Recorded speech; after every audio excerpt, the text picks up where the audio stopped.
Hi guys, hopefully everyone is doing well today. So this is a bit of a different video for me on my channel, but today is, well, when you see this is going to be April 2nd, which is World Autism Awareness Day, and this day is really special for my family. Most of you probably already know that I have 2 children with autism, 4 kids total, and I just wanted to share my story quickly with you. So, backstory, I was diagnosed with polycystic ovaries and was told I would never be able to have children. I have 4 children, but when I had my son and he was like around 13 months old, I was starting to notice some things that were not right. Now, you know, as a first-time mom, you kind of like to follow when you get the little emails.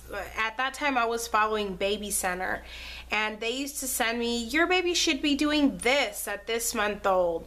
And I'm like, no, he's not. And I would tell the doctor this, and they're like, oh, you're just a first-time mom, and no, you can't read those. Not every kid develops the same, blah, blah, blah. So I would tell my husband, I'm like, babe, something's not right. And he's like, you know, he would tell me too, babe, you're crazy. There's nothing wrong with him. He's fine. And then I thought something was wrong with his legs because he didn't walk till he was 16 months old. And I don't know, just he started to regress on his words. He wasn't really talking as much. He stopped responding to his name. He wouldn't turn around if I called his name. He was doing like this flapping. He would flap his hands a lot when he would get excited. And I thought it was the cutest thing. I'm like, Mom, every time he gets excited, he like flaps his hands. And I didn't know. I didn't think that was associated with anything. So as he got older, he would spin. And when I mean spin, he would spin around and around and around in a circle. And he would not get dizzy. Like, he would stop and then he'd just walk and go pick up his toy. And I'm like, wow, really? Like, you're not, like, if I did that, my face would be in the rug. So those were a few of his things. I would mention it to the doctor, and then they would I'd mention it and then be like, all right, well, his weight was XYZ and his height was XYZ, and I'm thinking that doesn't raise a red flag for you. So when my daughter was born, my son wasn't even 1 yet. So they're like 11 months apart. So as she's growing up, she's a little different. She's more sensory sensitive. Loud noises would scare her. Anything loud she really didn't like. As she got older, as she was turning 1, she learned how to plug her ears, so she would do that a lot. And I'm like, why does she plug her ears? Maybe certain noises are just too loud for her, you know? And I mentioned all this to the doctors. No, nothing's wrong. My husband, and we would get into arguments. Like, he's like, what are you trying to say, that there's something wrong with my children? And I'm like, babe, I know as a mom that there's something wrong. And then I would sit and think, well, maybe, you know, I would kind of second guess myself and be like, well, maybe I am overreacting. Maybe I am overthinking it, you know? And one moment in their lifetime that just sticks out to me was when it was my daughter's first birthday, and when I look back at pictures, all I see is her crying and tears and just the sensory overload of a lot of people, loud music, loud people. We're Puerto Rican, so we're loud. I was looking for her, and it was time to cut her cake, and I said, babe, where is the baby? And I go to walk to her room, and I see her crawling to her room, and we both are watching her, and she sits down and she just starts playing by herself. Like, that was her thing. She loved to be by herself. There came a time where she didn't want us to be affectionate towards her. When I would hug her, she would like get stiff, and she didn't want any of that. And as a mom, that broke my heart. She didn't want us to kiss her. I'd do it anyways, but it was like it would upset her, so I didn't want to upset her. And when my doctor was like, do they say this many words? Do they make a sentence? Do they do this? No, they don't do any of that. And so she was like, I said, but you know what? All of their quirks that they do, my daughter plugging her ears, my son spinning and flapping, when I Google that takes me to autism. Do you think they might have autism? And she's like, after I'm going through all of this stuff with you, it sounds like it. And then she was watching them inside the exam room, and she's like, I really think that you need to call Children's Hospital and see if you can get in and get them seen. So I feel a sense of relief because, knowing that it might be that, I have a diagnosis for it. I have something to go off of, but it's not in writing yet.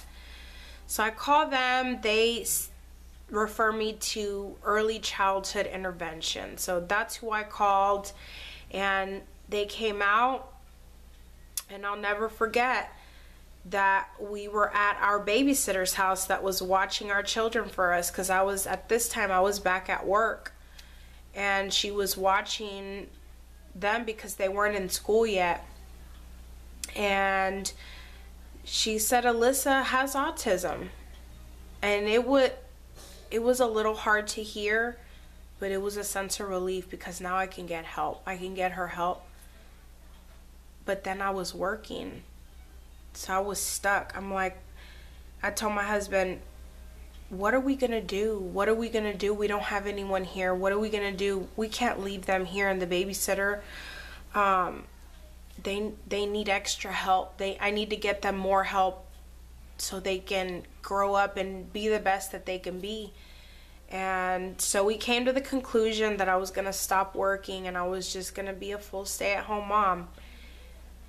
And it was hard because I loved what I did. I made good money, and I loved who I worked with.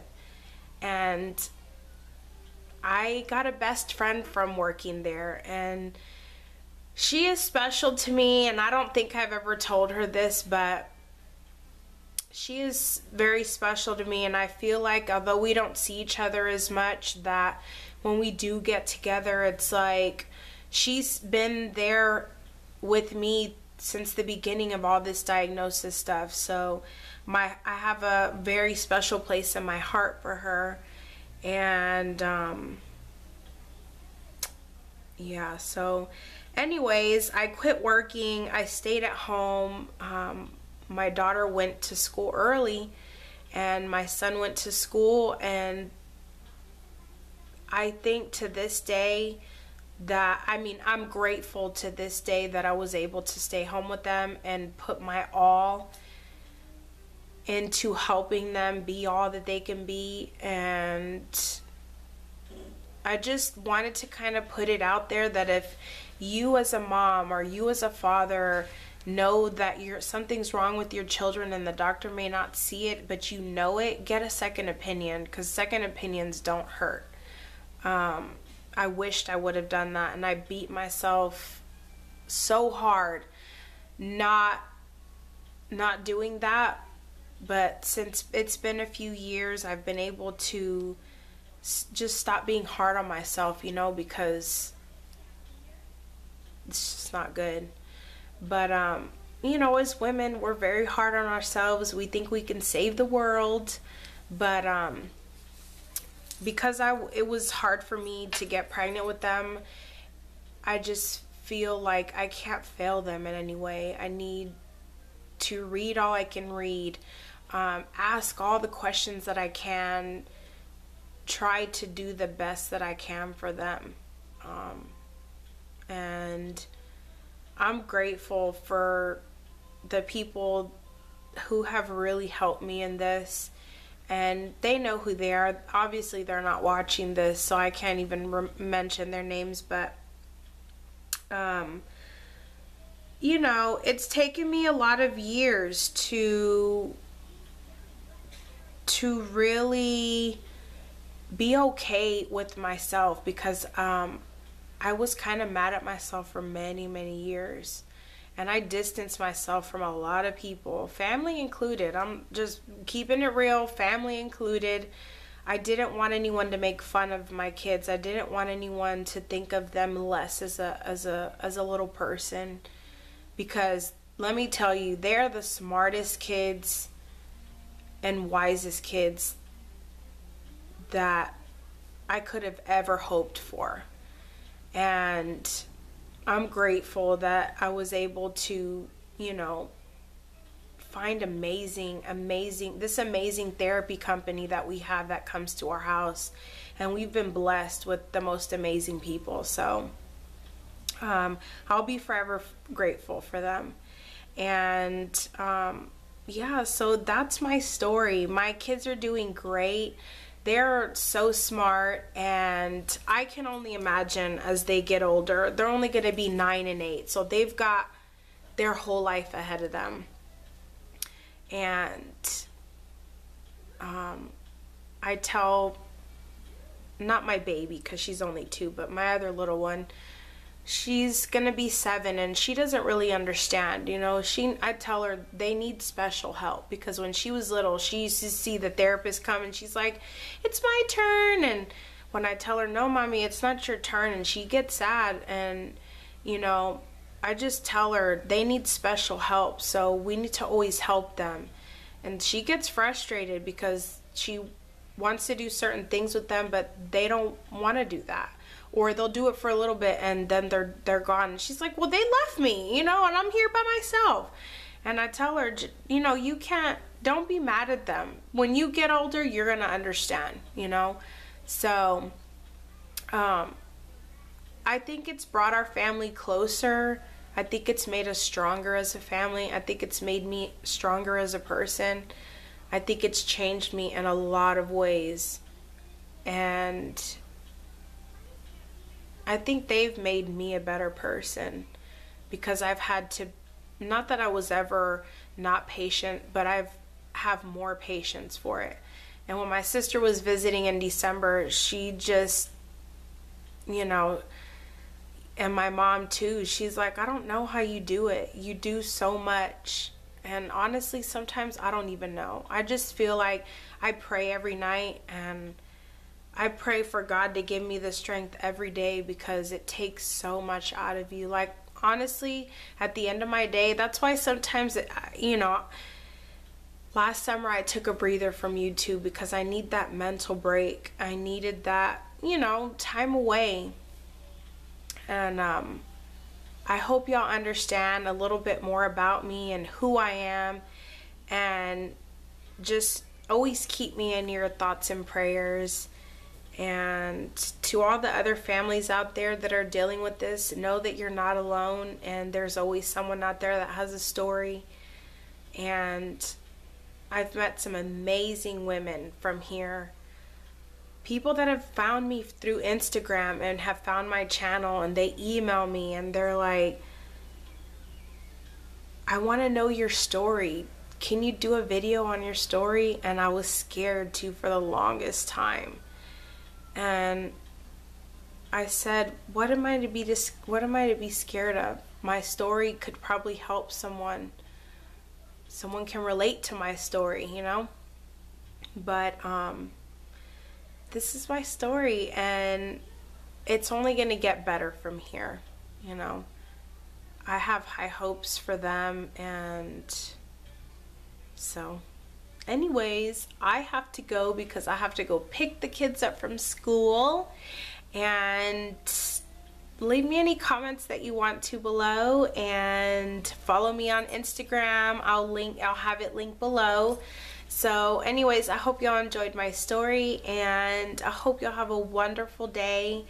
And in the month of April, if you get a chance, wear some blue to show awareness for autism awareness. And if anyone asks you, you know, just, I'm wearing blue for the families of children who have autism, or you may know someone, children who have autism. So anyways, guys, thanks again, and I hope you have a wonderful day, and until my next video, y'all take care.